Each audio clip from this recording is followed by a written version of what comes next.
Ladies and gentlemen, we just got a massive update on the state of our southern border. And by the way, I think it's fair to say that regarding our southern border, things have never been the way they are right now. And when I say that, I mean in all of American history. So hey, to kick things off, let's take a look at what Trump's Deputy Chief of Staff, Stephen Miller, has to say about all of this.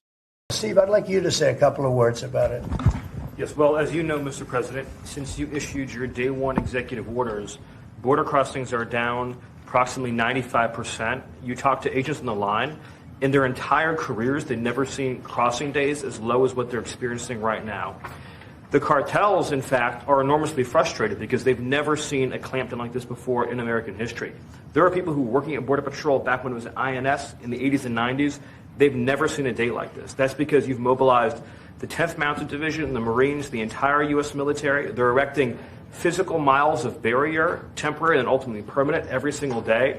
You have all of your border agents pushed to the front line. They're not doing the humanitarian processing, quote unquote, that Biden was doing. They're doing law enforcement and national security. They're interdicting weapons and drugs. They're interdicting violent, high-threat criminals.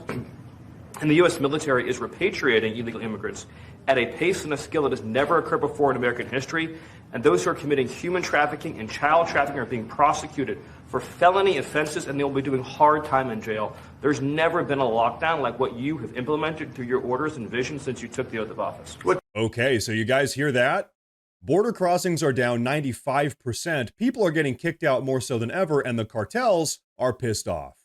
And so you know what? What I want to do is show you guys a quick 20-second clip of what our southern border actually looks like right now. Take a look.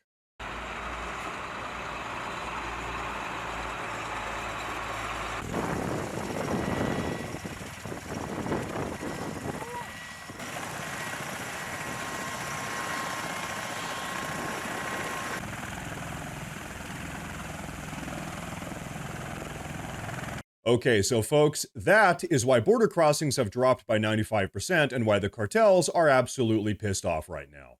Because as you all know, no border crossings means no human trafficking or drug smuggling, which is how the cartels make all of their money. Billions of dollars each year, by the way.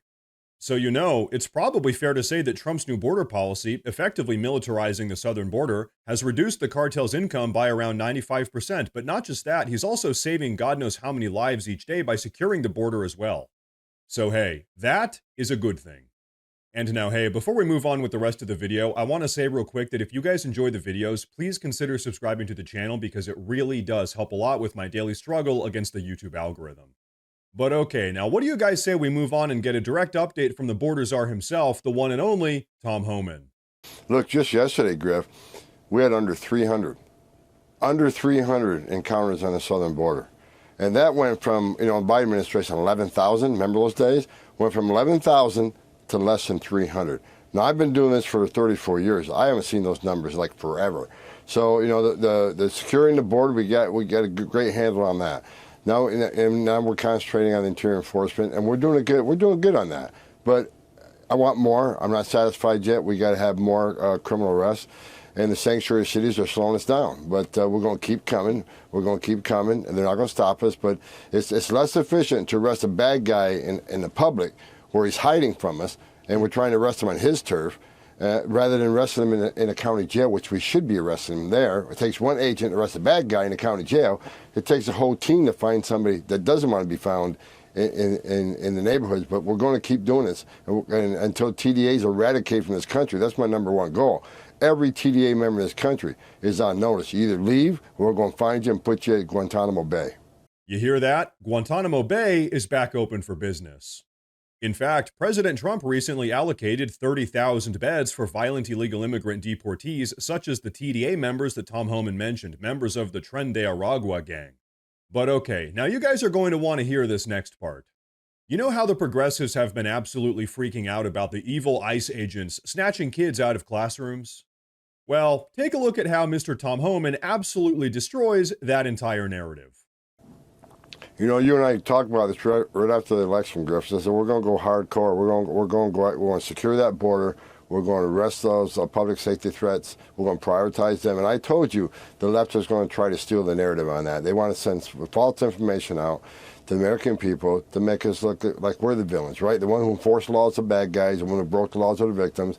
But look, the sensitive location policy, we ended that for one reason. Because we were the only law enforcement, ICE, the only law enforcement agency in the country that has those types of requirements. FBI, DEA, they walk on colleges campus every day to arrest people. Local police departments, they walk on a high school campus to arrest a gang member or someone that had a violent criminal history. They do it every day. So what we're saying is sensitive location policy, there's no safe haven. There's no sanctuary for a significant public safety threat or a national security threat. So if we have information on an MS-13 gang member that's wanted for a brutal crime, and he's sitting in class at a high school, we will go in with local authorities, we'll arrest that gang member. We're not sweeping the school, we're not raiding the school, we're going to arrest one person. Every law enforcement agency has that ability. ICE should be no different. This is about protecting the communities. Again, a message that there is no sanctuary, there is no safe haven for violent criminal or national security threats, regardless of where they're at. We're going to find them, we're going to arrest them, take them off the streets. Okay, so folks, that is the type of no-nonsense approach that we desperately need in order to solve this illegal immigrant crisis. Because, hey, for the last 4 years during the Biden era, as we've all seen, not only has no one been getting deported, but the illegal immigrant floodgates were opened, and then they were all given the keys to the city. Literally, billions of dollars each month were given to illegal immigrants across the country. Their existence was being completely subsidized by hardworking American taxpayers like you and me. So hey, thank God that the Trump administration and border czar Tom Homan are finally stepping in to do something about it. So now that the southern border is pretty much 100% locked down, all we have to do now is ramp up the deportations to get this country back on track. However, that being said, one of the massive hurdles right now is sanctuary cities aiding and abetting illegal immigrants. But hey, check this out. Just the other day, Trump's new Attorney General Pam Bondi paused all federal funding for sanctuary cities across the country that refuse to work with ICE. But then on top of that, just last night, border czar Tom Homan sent out a bit of a special message directly to the sanctuary cities. Take a look at this. Well, sanctuary cities, they're putting up every roadblock possible, rather than arresting the bad guy in the county jail. It takes one agent to arrest a bad guy when they gets arrested and put in the county jail. We got to send the whole team to the neighborhood. So it's going to be, it's very difficult in sanctuary cities, but we're going to keep coming. What are we doing about sanctuary cities? I'm going to double the manpower in those sanctuary cities. Sanctuary cities, if we can't get them in their homes, we'll get them a place of employment. We're going to have large-scale work site enforcement operation. So we're going to send more resources. We're not going to stop. We're going to keep coming. We're going to keep coming with more. We're going to increase the targeting in those cities. We're going to give full steam ahead on sanctuary cities. Sanctuary cities are becoming the priority. Why? Because of protection. They're protecting public safety threats and national security threats. So we're going to double manpower. We're going to double operations. We're going to double targeting. We're coming full bore, and they're not going to stop us. You hear that? So hey, between you and me, I personally don't think this whole sanctuary city problem is going to be an issue for much longer.